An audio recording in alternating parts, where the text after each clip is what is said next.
Welcome, welcome. My name is Kelly Doherty, and you are listening to the Drink a Little podcast, where we talk about exploring the world of wine and spirits while not letting it take over your life. I am a joyful child of God and a certified life coach. I'm also a wine educator and wine and spirits brand designer. I'll show you how you can navigate your relationship with alcohol and how that mindset spills over into the rest of your life. We'll learn about the world of wine and spirits together, all while bolstering your confidence that you can have boundaries around alcohol and live your most amazing life. This is episode number 38, and we're calling it Pet Projects. That is because it is about a Pet Nat wine. And how this works is at the top of the show, we taste a little wine and see where something about that wine, the character of the wine, or the name of the wine and the story leads us into a coaching conversation about not over drinking, but living our most balanced and fruitful lives. Now, Pet Nat, the name of this wine, is also the name of style of wine. It's short for Pétillant Naturel.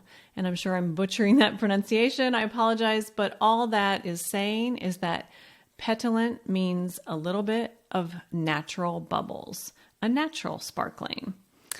And they are made in a way that actually predates the traditional method of making champagne and sparkling wines.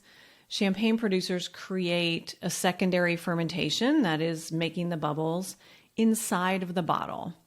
And pétillant is bottling the wine before that initial fermentation is done. So there's a soft little bit of fizziness and not actually a secondary fermentation. There are some benefits to that. It's naturally low in sugar wine and sometimes lightly sweet. So a great balance. And often that means there's a little yeast that didn't get used in the fermentation, so it might be in the bottle. So you can find Pet Nat wines where there might be a little something floating in there, a little haze, but that's still perfectly fine to drink. And so it's kind of a different outlook than your classic. It needs to be crystal clear. So it says Pet Nat. Maybe there's a little bit of funky. Maybe that was the intention. So give it a try and see if you like it. And these are actually usually topped, as this one is, with a crown cap, just like you would have for a beer. So instead of a cork, they're just got a little crown cap that keeps those bubbles in there. Very different than the other sparkling wines we've had on this podcast that have those big fat corks in order to hold in the pressure. So what I do love about this is it's casual, it's approachable. This one is easy to open, no corkscrew. And this one is actually called Pet Nat Time Warp. This does not have any haze or sediment. If you're looking at the video, that any haze that you see is just condensation from, I just pulled it out of the fridge. But I would, again, not worry about it if it has a little bit of a haze. This one's got a funky label. And so it kind of looks like a 1980s neon Duran Duran album cover. You know, it's that bright coloring and that same cover style. This is actually a French wine, but it's not appellated, which means it doesn't have a specific place other than France. So it can be a blend of multiple locations from throughout France. And I think this is just a fun and funky wine that should be easy to drink and not too complicated. So I haven't even opened it, and we'll just take our corkscrew that has a little beer can opener on it and see what happens right in front of my computer. I'm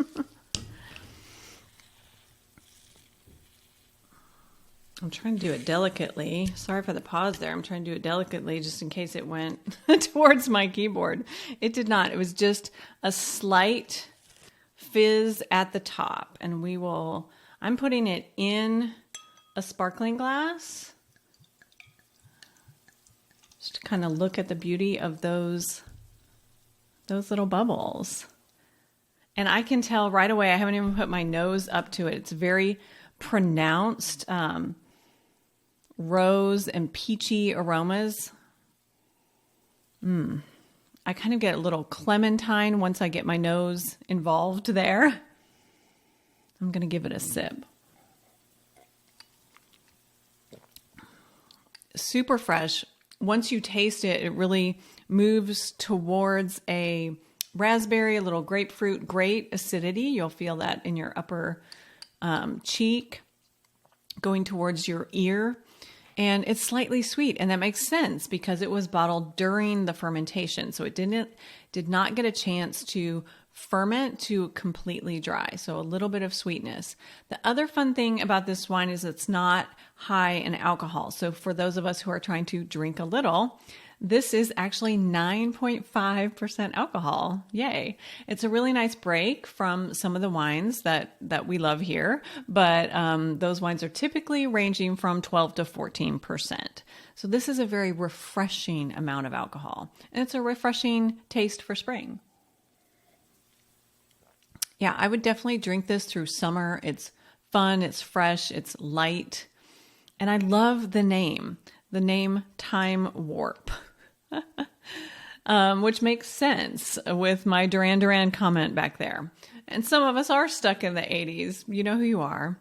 Some are stuck in the 90s, the 2000s, the 20 teens, whatever we're calling those. But most of us are cruising along here in 2024, pretty much up to date. But some of our brain, our emotions might get stuck in another decade, stuck in a time warp.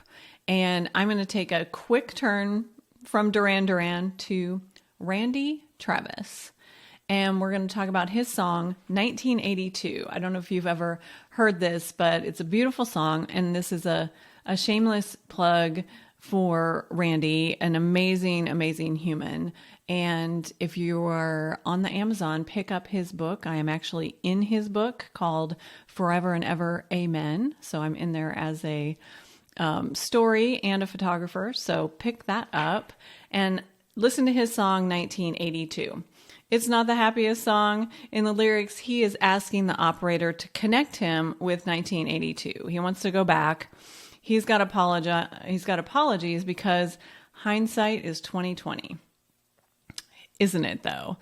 If we look back to whatever your year version of 1982 is, it might be last year, but the year in the past where maybe you've been hurt and you got a little stuck with your emotions there. Maybe you've hurt someone and got stuck in those emotions in that time.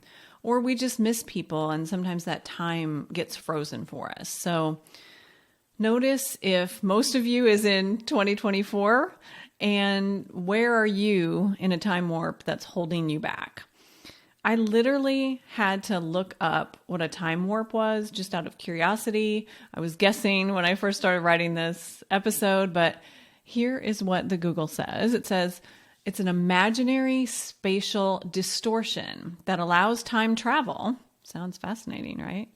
Or hypothetical time dilation or contraction. Okay, I would never have used any of those words, but it makes sense. A spatial distortion of time. Makes sense. Some of us are doing that.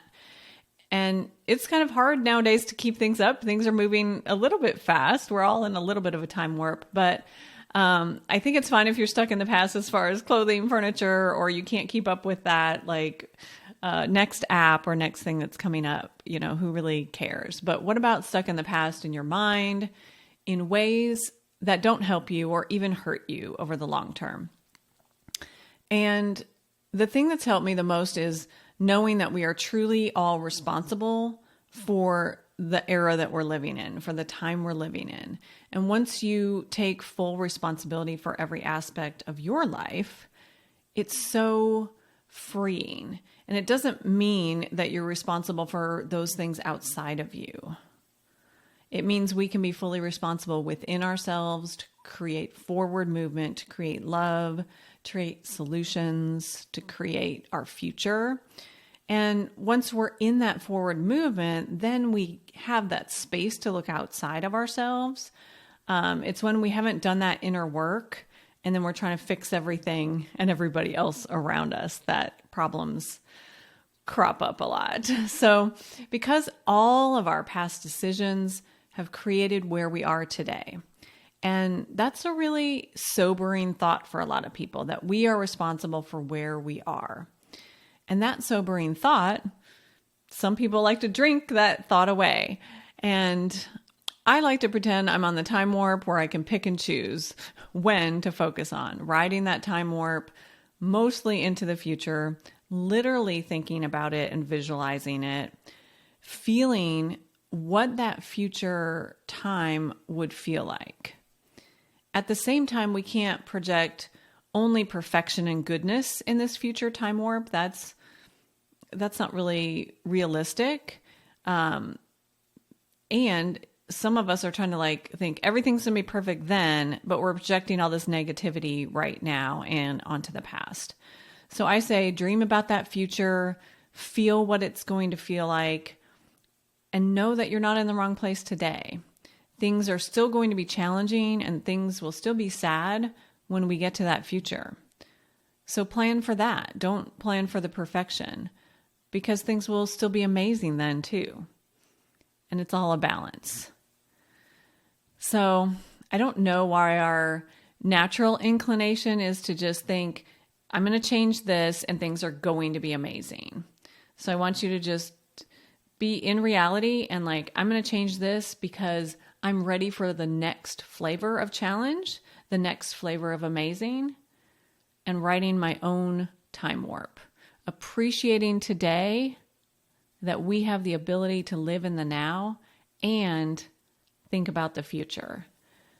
But let me know if any of those things are dragging you down, holding you in 1982, 1999.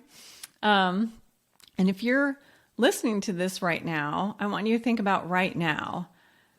You're not in the future and you're not in the past. You're sitting here listening. Nothing's wrong at this moment. You might be in traffic, but technically nothing's wrong. You might have had a fight with your partner last night, but I'm thinking if you're listening to this, that's not happening right now. So appreciate the now. Ride the time warp into the future when you can. Not jumping off, not getting stuck, but sticking with yourself through those changes. I love it. And try a Pet Nat. This is something that is very, it's very prized and people are writing about it. I think there's more people writing about it than sales. So go out and try one and contribute and let me know what you think it tastes like. That's what I have for you this week, my friends. Next week, we'll be tasting a Stag's Leap Sauvignon Blanc. It's actually a 2018 that was gifted to me by Marnell Durrett. And I am excited to dive into this iconic and somewhat controversial wine. So if you are working on a time warp and using it to your advantage instead of cheersing to regrets, I would love to be in there with you. I do teach to a deeper level. I have a one-on-one coaching program tailored to your needs where we cover how to stop over drinking, how to love yourself for all the right reasons, and emotional well-being so that you can ride any warp that comes up. DM me on Facebook or Instagram or go to kellydoherty.com/cheers to learn more.